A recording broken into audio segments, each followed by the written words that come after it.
At 34, Elliot Brooks was not just a young widowed father. He was a man carrying the weight of love, grief, and responsibility in one pair of tired arms. Somewhere over the Atlantic, on a flight from Atlanta to London, he wasn't flying for pleasure or business. He was fulfilling a sacred promise to his late wife, introducing their 6-month-old daughter, Ava, to her grandmother for the first time. This trip wasn't a vacation. It was a tribute, a journey of memory and a father's quiet act of devotion. Elliot had meticulously prepared for the flight bottles, premixed to the right temperature diapers, packed by urgency, and every possible need of his baby girl considered. What he hadn't anticipated was that the greatest challenge would come not from turbulence in the sky, but from turbulence inside the cabin. From the moment Elliot stepped onto Flight 982, he felt the shift, the subtle glances, the measuring stares. To some, he didn't look like a premium-class father. And to one flight attendant in particular, Brenda Carlisle, he became more than a passenger. He became a target. She denied him basic assistance, refused to warm his daughters, milk-lied about the changing table being broken, and blocked his every effort to simply care for his child. It wasn't a misunderstanding. It was a deliberate act of power and prejudice wrapped in a uniform. Her actions weren't rooted in protocol. They were personal. Elliot wasn't seen as a grieving father. He was seen as a problem to manage, not a person to support. But Brenda didn't know the full story. She didn't know that Elliot's brother Jonathan Brooks was the CEO of the airline she represented. When Elliot, desperate and humiliated, finally made a phone call in the middle of the flight, everything changed. In minutes, the air in the cabin shifted. Eyes turned. Authority cracked. The quiet father holding a crying baby had just become the most powerful voice on the plane. This first act of the story sets the emotional tone of father doing everything right and still being made to feel small, simply because of who he is and how he looks. It's about the invisible battles that too many parents, especially parents of color, are forced to fight, not for privilege, but for dignity. Elliot didn't want to start a confrontation. He just wanted to feed his daughter, change her diaper, and make it to London in peace. But in standing up calmly and powerfully, he became the center of something much bigger, a moment that would ripple across an entire airline and maybe even beyond. What began as subtle discomfort quickly spiraled into a silent war of attrition. As the plane climbed through the clouds, so did the tension. Elliot Brooks, already exhausted from the long hours of solo parenting and emotional fatigue, found himself in a battle he never asked for. Baby Ava's soft whimpers began to rise, a sound any parent would recognize as a plea for comfort, for nourishment. Elliot, prepared as ever, retrieved a chilled premixed bottle from his carefully packed cooler. All he needed was a few ounces of hot water to warm it. Something simple, something human. But Brenda Carlisle, the senior flight attendant, stood in his path like a gatekeeper of misery. She blocked the aisle with the drink cart, coldly informing him that cabin service had begun and he would have to wait. No consideration for the crying baby. No acknowledgement of urgency. It wasn't about safety, it was about control. She smiled that kind of smile that isn't meant to soothe, but to dismiss. And that moment, that deliberate obstruction, wasn't just rude, it was cruel. Passengers began to notice. The baby's cries echoed through the cabin. A few turned their heads with quiet disapproval, not of Brenda, but of Elliot. To them, he was now a disturbance.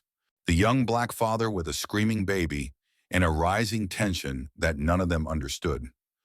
What they didn't see was how carefully Elliot had prepared, how much he had sacrificed just to get to this moment. What they saw was only the noise. Thankfully, not everyone looked away. A kind older woman sitting next to him, Mrs. Gable, offered a gentle word of support. Her soft voice was like a hand on the shoulder in a storm.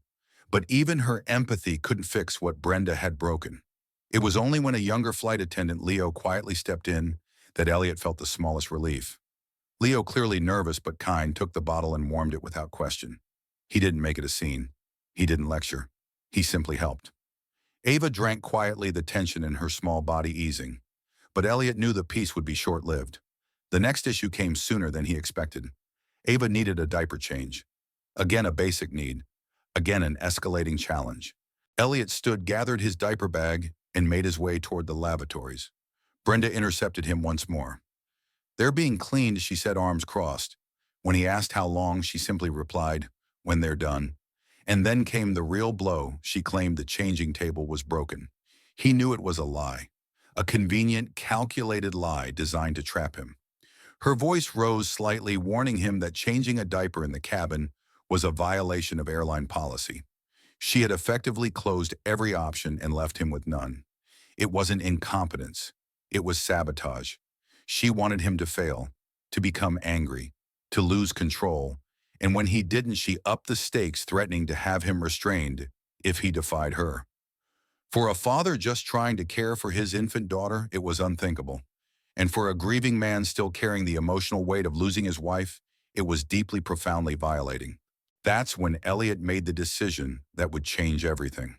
Calmly, without spectacle, he returned to his seat. He held Ava closer, whispered a promise, and pulled out his phone.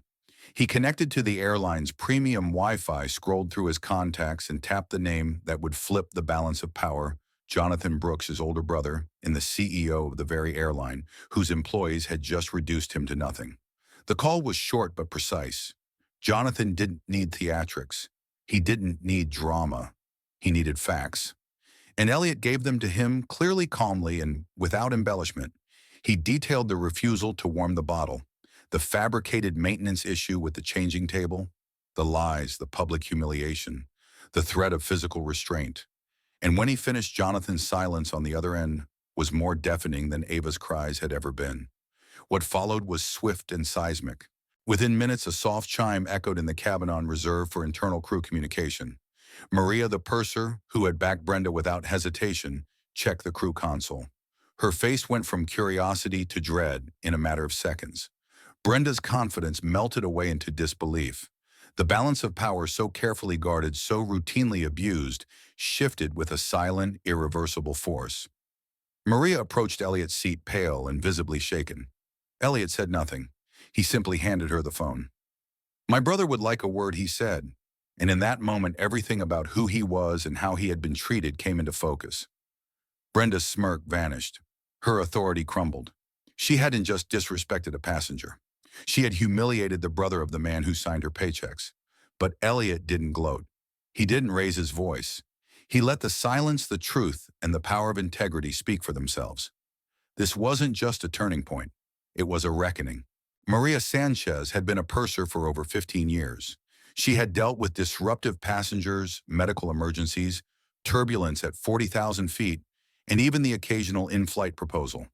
But nothing, absolutely nothing, had prepared her for the quiet intensity of the moment when she read the name that had just appeared on the crew console: Jonathan Brooks, CEO of Stratus Airlines.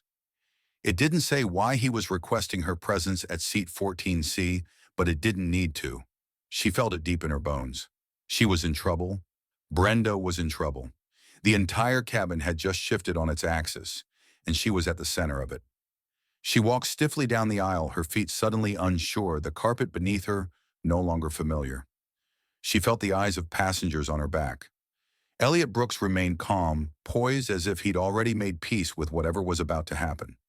When Maria reached his row, she didn't speak. She simply accepted the phone he extended toward her and placed it to her ear. What she heard on the other end was not yelling. There were no threats, no theatrics.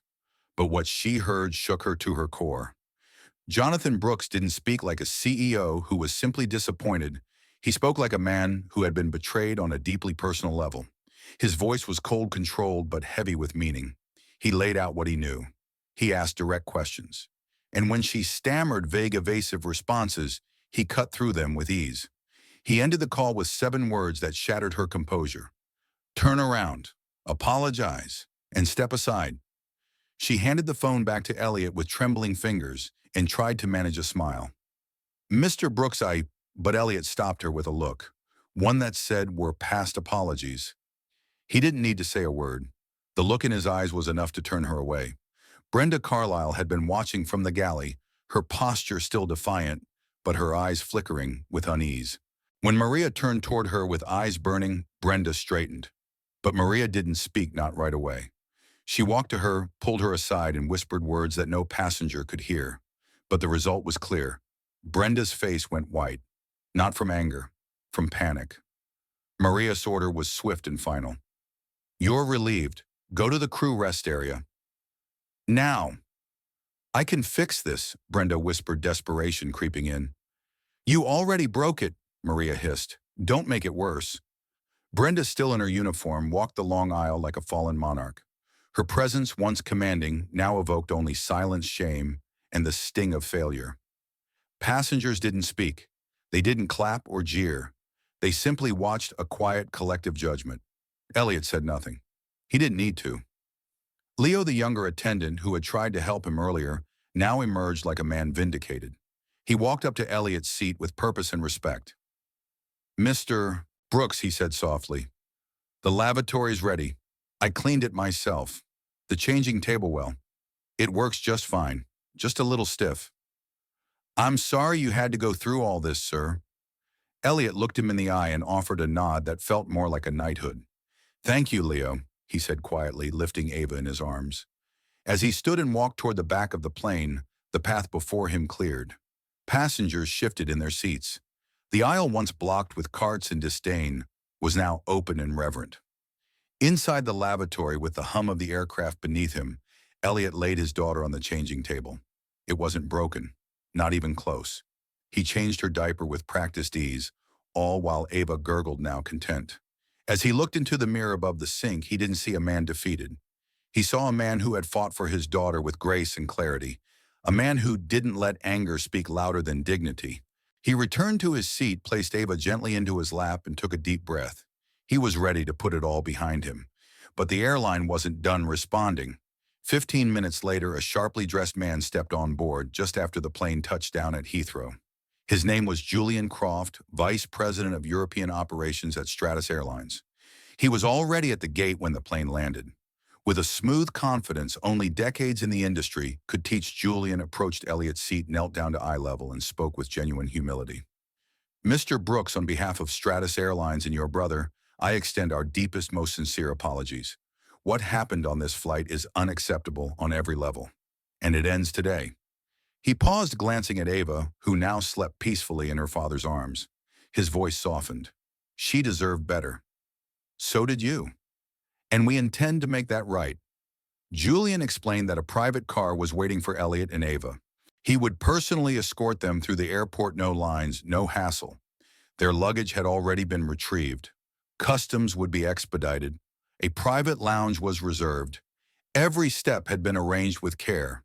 It wasn't compensation, it was restitution. Elliot didn't want fanfare. He wanted peace.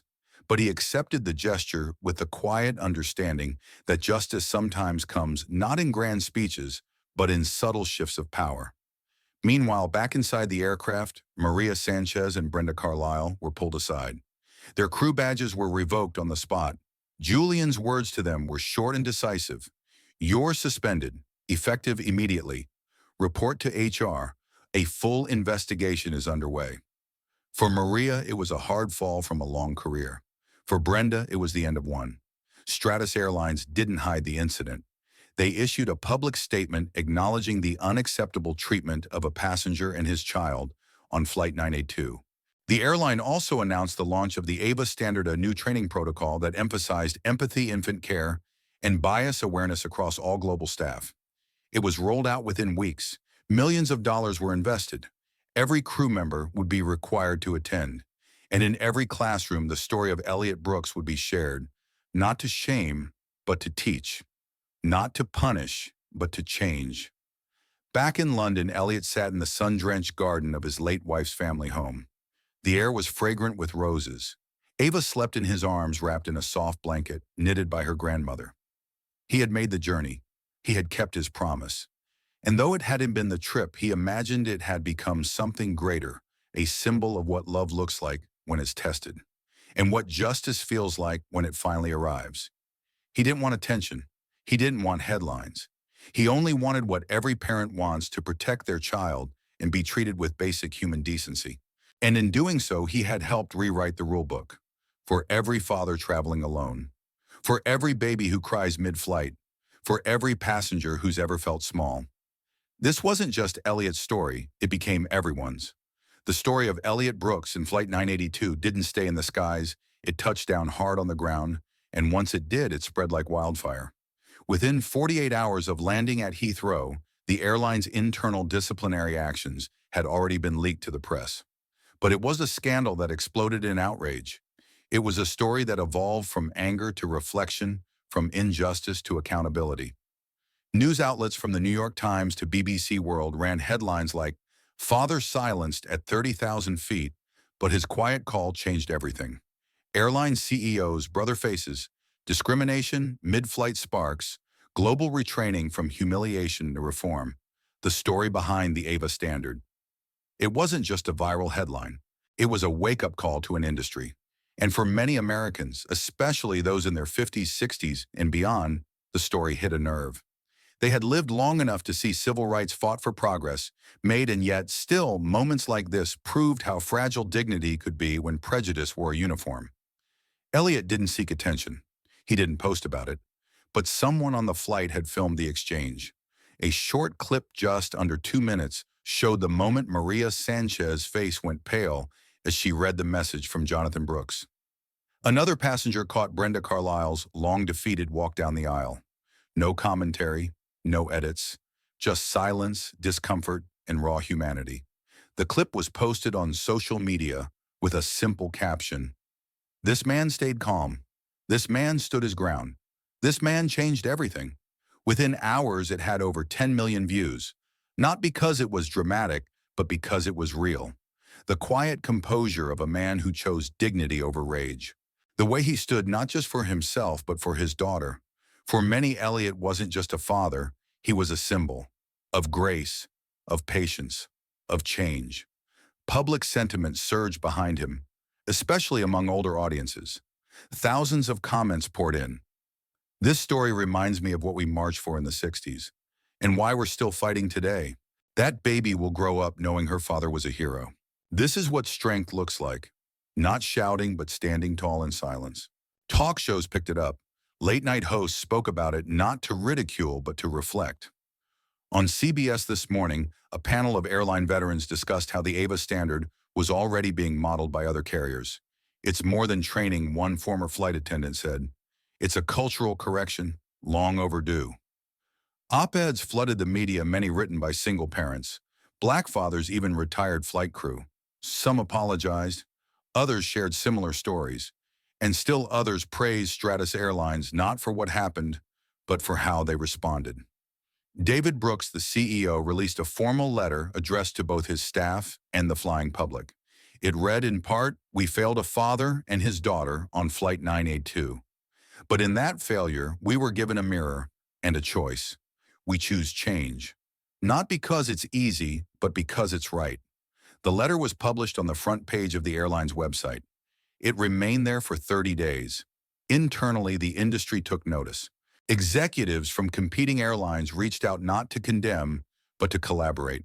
Meetings were held across 3 continents. Flight operations manuals were quietly amended. Airlines began consulting with child welfare organizations, civil rights groups, and behavioral psychologists. In less than 3 months, 4 major international carriers had implemented variations of the AVA standard.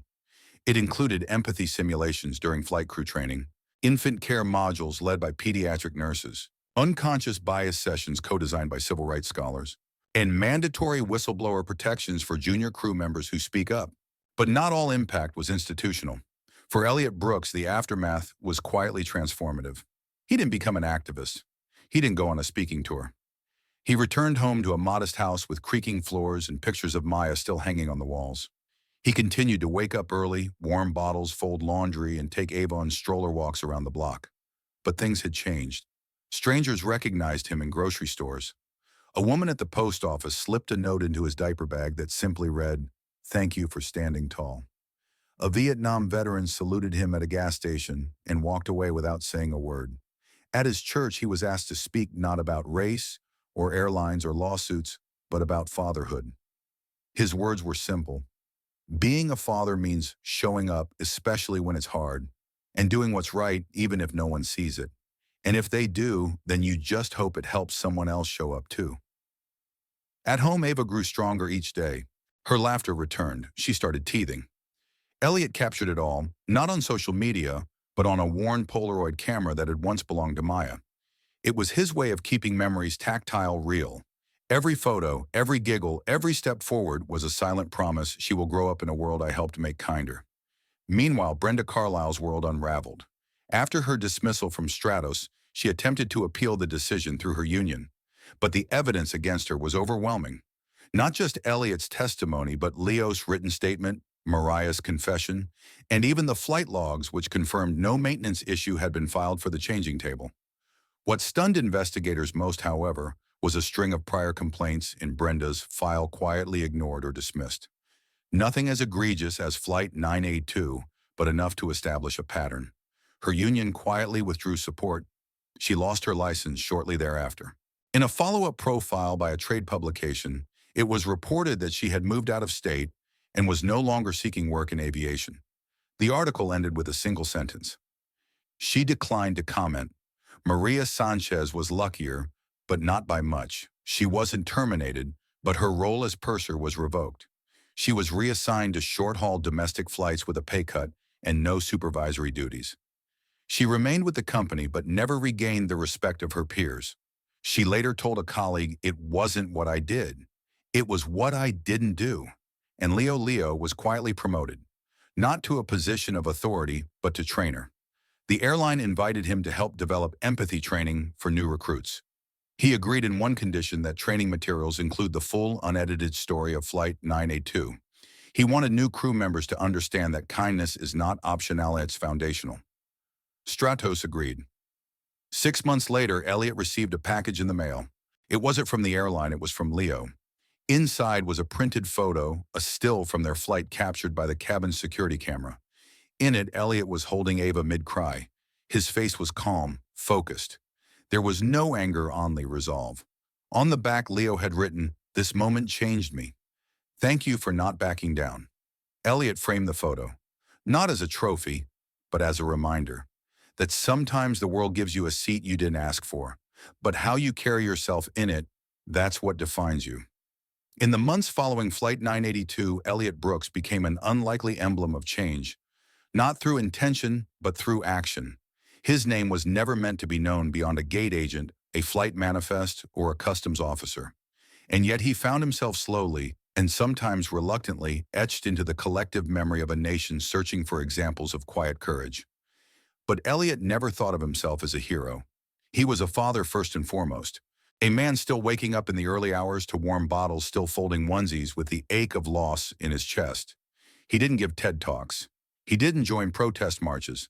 But what he had done without shouting, without spectacle, was hold a mirror up to a system and ask, "Is this who you are?" That mirror's reflection rippled far beyond Stratus Airlines. Other carriers, particularly domestic giants like Delta United and Southwest, were facing internal pressure. Letters from employees, especially junior cabin crew, poured in. What happened on Flight 982, one wrote, wasn't unique. It was just undeniable. These companies began quiet audits of their internal culture. How were complaints handled? Were there patterns of difficult passengers who had actually been victims of bias? In an industry known for protecting its own, that level of introspection was almost unheard of. But the media storm, combined with public empathy for Elliot's story, made the cost of complacency higher than the cost of change. It wasn't just about race or single parenting.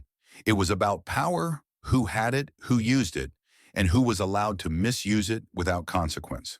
The Federal Aviation Administration, FAA, typically focused on mechanics, and air traffic logistics received a formal petition signed by over 200,000 citizens, urging them to adopt national policies related to family accommodation and in-flight accountability.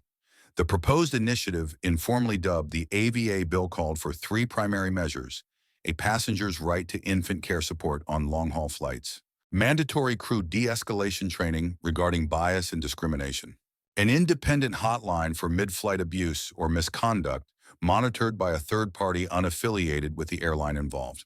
Senator Grace Livingston of Illinois, a grandmother of 6, brought the proposal to the Senate floor with passion. This isn't a race issue. This isn't a parenting issue. This is a humanity issue, she said. When a father can't care for his baby without being threatened with handcuffs, we've lost our moral altitude. Back in Atlanta, where Elliot lived, his church congregation began holding community dialogues. Retired pilots spoke about their time in the air, what they saw, what they stayed silent about. A retired Delta captain, age 72, told the room, "I've seen worse. I just never saw anyone stand up like he did. We owe him thanks, and maybe more than that, we owe him action. A local college invited Elliot to speak not about race, but about fatherhood and perseverance. His speech, though brief, was powerful. I didn't want to be remembered. I just wanted to be respected, for my daughter's sake, and for the kind of world I want her to grow up in. Meanwhile, Stratus Airlines continued to lead the response not because of PR pressure, but because its leadership, David Brooks, insisted on a full systemic cleanse. He established a standing panel of community leaders, single parents, and airline staff called the Passenger Dignity Board. They were granted full access to disciplinary records, training manuals, and HR procedures. Their charter was simple: no more Flight 982s. One of the board's first initiatives was to implement anonymous passenger reporting, which allowed travelers to log complaints in real time via in-flight Wi-Fi without fear of retaliation. They also introduced the Leo Clausen after the young attendant who helped Elliot, which protected lower-level crew members from reprisal when they advocated for passenger welfare. Leo, for his part, found himself featured in aviation training videos, not as an actor, but as himself. When asked how he knew what to do, his response was quiet but profound. I just imagined how I'd want someone to treat my own little sister if she were on that plane. Elsewhere, the story of Ava and her father had taken on a life of its own.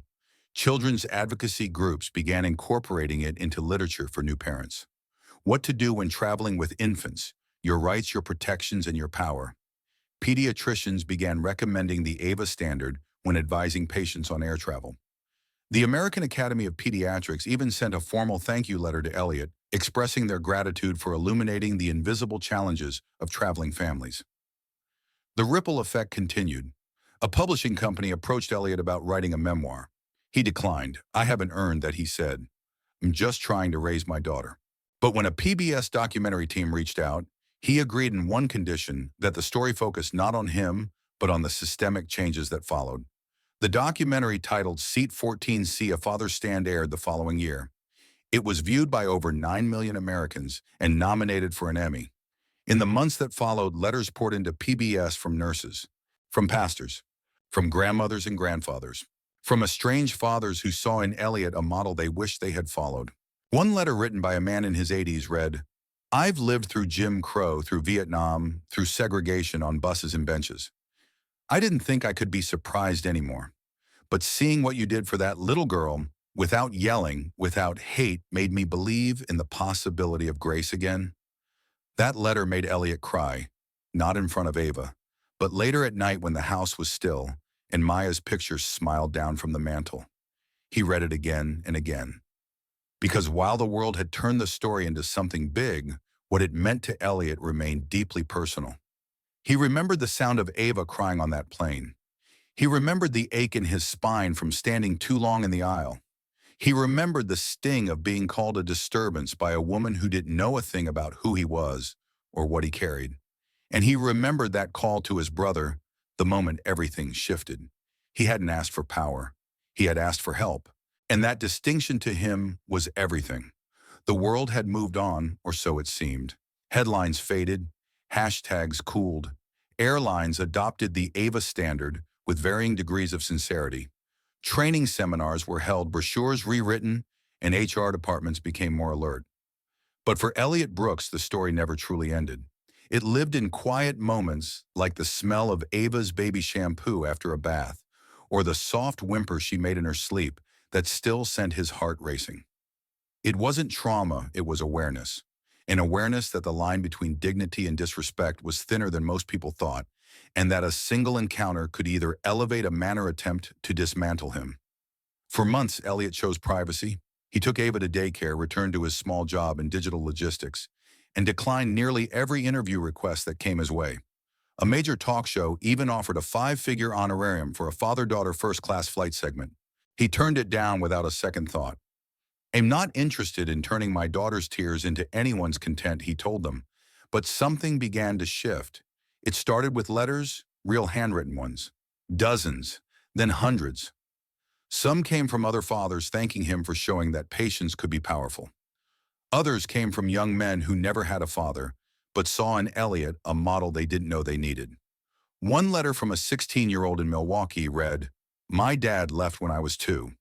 I always thought being a man meant not feeling anything. But you made me want to be a father one day, not because you were tough, but because you cared." That letter haunted Elliot, in a good way. He realized something Maya used to say kept echoing in his heart. Sometimes you're not the message. You're just the mirror. And that's enough.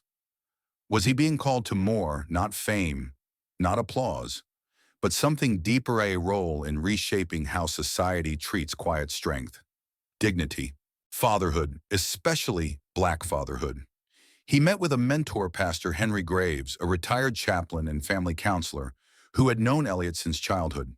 They sat in the church's back garden under a sycamore tree that had seen more baptisms and funerals than most buildings downtown. Pastor Graves listened patiently as Elliot poured out his uncertainty. "I don't want to be a spokesman," Elliot said. "I don't want to be a symbol." "You already are," the pastor replied gently. "The question is whether people are looking to you. The question is, what are you showing them?" That night, Elliot sat at his desk after putting Ava to bed. He opened his laptop and began typing. Not a speech, not a memoir, but something new. A letter to his daughter. "Dear Ava, one day you'll be old enough to understand why people know your name. Not just because you're brilliant and brave, though you will be, but because of something that happened when you were just 6 months old and too small to remember. And that's why I'm writing you this letter. So you don't forget what your tears changed. Not the news, not the airlines, but me. I didn't know I had that strength until I needed it. I didn't know how powerful patience could be. I didn't know how loud silence could become, but I know now. And I want you to know something too. I didn't do any of it to be remembered. I did it because you needed me, because your mother would have expected it, because that's what love looks like when it's tested. So if the world ever asks you who your father was, you can tell them he didn't raise his voice. He raised his standard. Love, Daddy." In the weeks that followed, Elliot allowed himself to say yes to a few invitations. Not the flashy ones, not the big stages, but the meaningful ones. He spoke at a fatherhood summit hosted by the National Urban League, where he was joined by truck drivers, janitors, school teachers, and other working-class dads. There were no lights, no makeup artists, just real people trying to be better men. He helped co-found a nonprofit called First Seat, dedicated to supporting fathers who travel with infants, especially those facing grief, economic hardship, or systemic bias. They partnered with airports to create dedicated quiet care rooms in terminals across 5 states. Each one bore a plaque with the quote, "Sometimes the strongest thing a man can do is hold a child and hold his tongue." He began mentoring at a local shelter for displaced fathers, not to fix them, but to sit with them, to listen. Some days he wondered what Maya would say if she were watching all this. Other days he was certain she was. One evening, Elliot and Ava were invited to the newly renovated Children's Pavilion at Hartsfield-Jackson Atlanta International Airport.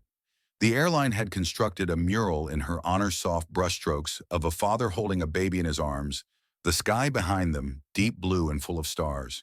It wasn't signed Elliot or Brooks. It didn't need to be. Beneath it were the words, "This isn't about flying. It's about lifting." The unveiling brought Elliot to tears, not because of the art, but because of the people who showed up. Flight attendants who had changed how they treated passengers. Fathers who now carried bottle warmers and extra formula without shame. Grandparents who stopped him just to say, "I saw what you did." Thank you. He didn't need to be on a stage. He was already standing in the spotlight of something greater legacy. So when someone asked Elliot months later if he had any regrets about that flight, his answer came quickly. "No, I just regret I ever thought silence was safer than speaking. Because the truth is, silence may protect you in the moment, but it can't protect your child in the future." And for Elliot Brooks, nothing mattered more than that. 16 months had passed since Flight 982. The seasons had turned and turned again, summer to fall, fall to winter, then to spring. And through it all, Elliot Brooks had done something extraordinary in its ordinariness he lived. He raised his daughter. He found new rhythms in a world where Maya's laugh had gone silent. He learned how to braid baby hair with clumsy fingers, how to fall asleep beside a crib instead of in a bed, and how to show up to life's smallest moments on time with love and with full presence. But deep within him, a quiet transformation had taken root. For most of his life, Elliot had believed that legacy was something built by extraordinary men people who wore suits on stages, who wrote books, or ran companies. But after everything that happened, he saw legacy differently. He realized it wasn't built in moments of victory. It was etched quietly in how you carried yourself when you were under siege, in how you refused to become bitter, in how you chose again and again to stay kind when the world told you to harden. In many ways, Elliot's life looked the same. He still worked remotely in digital logistics, still took the 7:15 bus when he needed to, still washed dishes while Ava babbled behind him on the kitchen floor. But something about how people looked at him had changed, not with fame, but with recognition. He was no longer invisible, and he was no longer just a story someone else told. He was a story. One Sunday afternoon, as spring rain tapped gently on the windows, Elliot sat by the fireplace while Ava napped. On the coffee table beside him lay a simple manila envelope. It had arrived 3 weeks earlier, unsigned without fanfare. Inside was a single sheet of thick, embossed paper. The letterhead read Smithsonian National Museum of African American History and Culture. Beneath it a message, Mr. Brooks. Your experience aboard Flight 982 and the social response it inspired have been selected for inclusion in our permanent collection on everyday acts of courage. We would be honored to speak with you further. With deep respect, Curatorial Committee Elliot had read the letter 3 times that day. Then he folded it, placed it back in the envelope, and left it untouched. Not because he didn't believe in its importance, but because he needed time to breathe. Now, weeks later, he picked it back up, not with pride, but with humility, because it wasn't just his story. It was his daughter's. It was every father who had ever held a child while feeling helpless. It was every passenger who had ever been made to feel small. It was every whisper of dignity that refused to be silenced. Later that month, Elliot and Ava took another flight. This time it wasn't transatlantic. It was a short flight from Atlanta to D.C. No ceremony, no media. Just a father and his daughter dressed simply seated by the window. The gate agent smiled when she scanned their tickets. "I hope your flight is peaceful, Mr. Brooks," she said softly. He looked at her young black professional proud and nodded. "I believe it will be," he replied.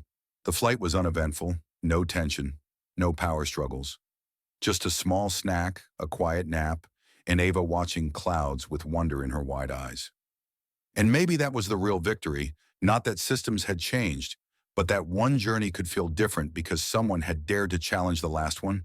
When they landed, Elliot carried Ava off the plane, with one arm, her stuffed giraffe tucked under the other. They were met by a museum escort who led them through a quiet corridor into the bowels of the Smithsonian, where curators waited not to place him on a pedestal, but to listen. For 3 hours, Elliot sat with historians, researchers, and archivists. He shared the story, not the viral version, not the executive summary, but the full human texture. He spoke of Maya, of that desperate moment in the aisle, of Leo's quiet act of kindness, of the decision not to yell but to call, of what it meant to have power and what it meant to walk away from it. At the end of the conversation, the lead curator, an older gentleman with silver hair and kind eyes, leaned forward. "Mr. Brooks," he said gently, "your story isn't about a broken changing table. It's about a man who refused to let the world decide who he was. That's what belongs here." Elliot nodded. "I didn't set out to be remembered," he said. "I just wanted to be seen." 1 year later, a modest exhibit opened in the museum's Contemporary Courage Wing. It wasn't flashy. It didn't feature headlines or hashtags. Just a photo of Elliot and Abatakan, candidly mid-flight, mid-struggle, and a single quote beneath it. "Sometimes you don't fight to be famous. You fight so your child won't have to." Visitors stood quietly before it. Some wept. Others just stared. Teachers brought students. Veterans brought grandchildren. And people from all walks of life nodded silently to each other as if to say, "Yes, I've been there too." In a journal near the exhibit, guests were invited to leave reflections. One entry written in looping cursive read, "I was a flight attendant for 22 years. I saw this kind of injustice too many times. Thank you for not letting this one be forgotten." Another simply said, "My dad was like this. I never got to say thank you. So thank you." Back in Atlanta, life continued for Elliot and Ava. She turned 2. Her favorite word was up. Elliot's hair grayed a little more at the temples.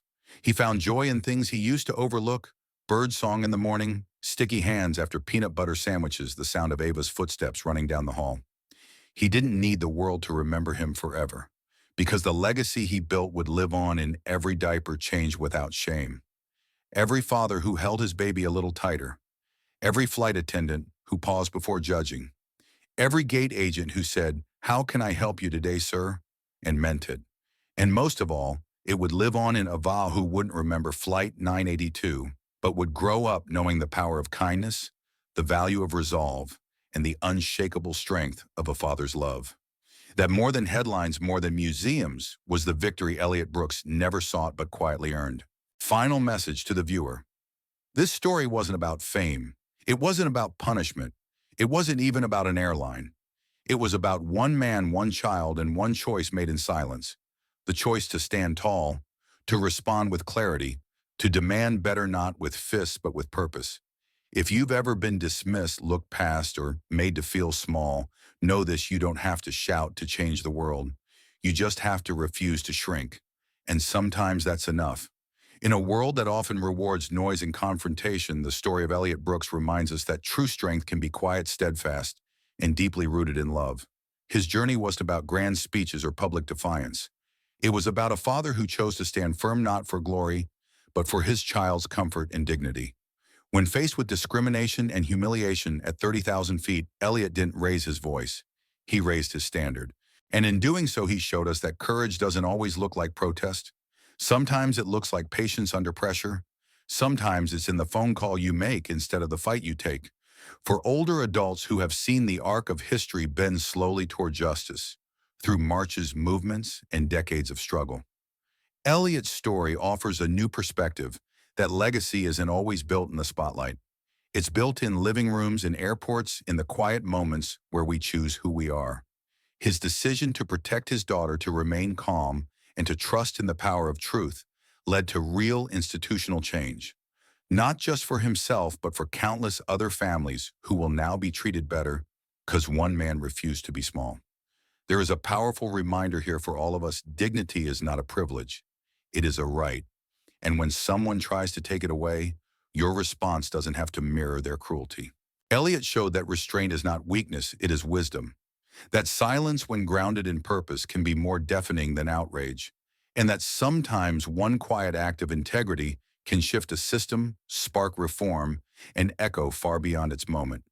In our own lives, whether we are parents, grandparents, neighbors, or simply citizens, we are called to carry ourselves with that same quiet grace, to listen before reacting, to choose empathy over ego, and to remember that how we treat one another in moments of tension reveals the truest parts of who we are.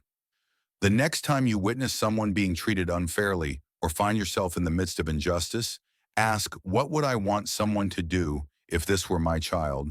And then act not with noise, but with purpose. Because the world doesn't just change through power, it changes through example. And Elliot Brooks, without seeking attention, gave us one worth following.